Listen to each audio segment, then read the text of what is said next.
महादंगल की शुरुआत इस सवाल के साथ कि क्या शंकराचार्य विवाद पर उत्तर प्रदेश में कई पावर सेंटर बन गए हैं।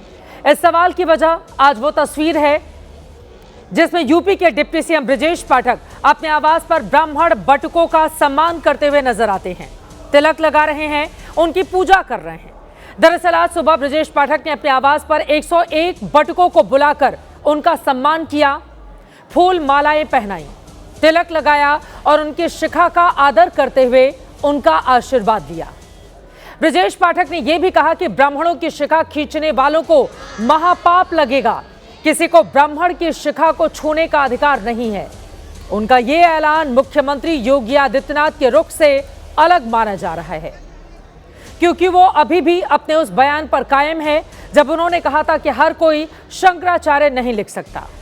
इसीलिए ब्राह्मण बटुकों के सम्मान के बाद ये सवाल खड़ा हो रहा है, क्या शंकराचार्य विवाद पर यूपी सरकार में एकमत की स्थिति अभी तक नहीं बन पाई है, क्योंकि राज्य के मुख्यमंत्री योगी आदित्यनाथ पहले ही कह चुके हैं कि कई कालनेमी धर्म की आड़ में सनातन को नुकसान पहुंचा रहे हैं। तो डिप्टी सीएम केशव प्रसाद मौर्य का दावा है कि पूज्य शंकराचार्य का अपमान बर्दाश्त नहीं किया जाएगा।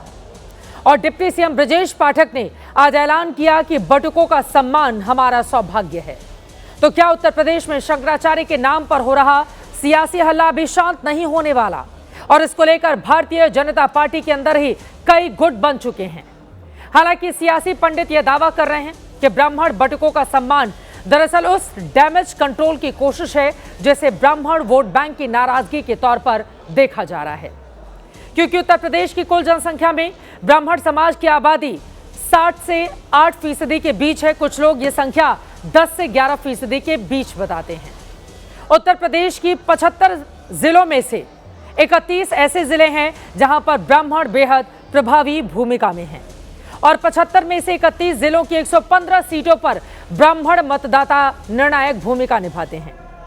इसीलिए जाहिर है ब्राह्मण वोटरों की नाराजगी किसी पार्टी के लिए सियासी सेल्फ गोल हो सकता है। तो क्या ब्राह्मण बटुकों का सम्मान शंकराचार्य विवाद को खत्म करने के लिए नहीं, 2027 के चुनाव में सियासी माइलेज हासिल करने के लिए किया जा रहा है? इसीलिए महादंगल में आज ये समझना बेहद जरूरी है, क्या बटुकों का सम्मान यूपी में 2027 का समाधान है? और उससे भी बड़ा सवाल, क्या शंकराचार्य से शिखा तक यूपी में कब तक होती रहेगी इस मुद्दे पर सियासत?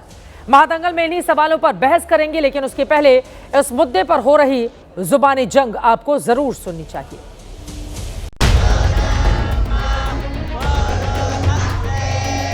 हम सब लोगों के गुरु भाई लोग वो भी शिखा पकड़ के खींच के मारा जा रहा है, ये नहीं होना चाहिए। सनातन की पहचान शिखा से है। कोई भी व्यक्ति जा रहा होगा, अगर जो चोटी होगी तो यही होगा कि अमुक व्यक्ति हिंदू है। संतों का तीर्थराज प्रयाग में जो अपमान हुआ, इसके ही हम लोग पाठक जी से मिलने आए थे। तो बेचारे जवाब देने लायक नहीं हैं। तो ऐसी परिस्थिति में वो अपने आप को बचाए रखने के लिए कोई ना कोई रास्ता खोज रहे हैं।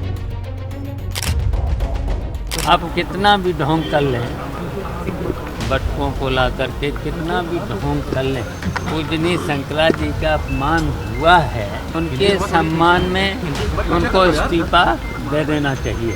श्री ब्रजेश पाठक जी बटुकों का सम्मान करते हैं तो इसमें बुरा क्या है? समाजवादी पार्टी को सम्मान करने की प्रवृत्ति नहीं है। बटुकों के साथ मैं गया था, दुर्व्यवहार हुआ था, उनकी चोटियां पकड़ के उनको पटका गया था, खींचा गया था, उनके पीठ पर जूते से कुचला गया था। जांच कराकर उन अधिकारियों के खिलाफ कार्रवाई करनी चाहिए। बटुक को बुलाया जा रहा है, उनको सम्मानित किया जा रहा है। निश्चित रूप से किसी का भी अपमान करना सनातन धर्म इसकी इजाजत नहीं देता है। तो आपस की उनकी नूरा कुश्ती चल रही है, सामने आ गई है। पाठक जी सनातन के हमारे बड़े नेता हैं, तो बटुकों का सम्मान वो करते ही, हम भी करते हैं। तो संत की सरकार में बटुकों का सम्मान होगा। सपा सरकार में संत थे, बटुक थे, उनको गोलियों से छलनी करके सरयू नदी में डाल दिया गया था।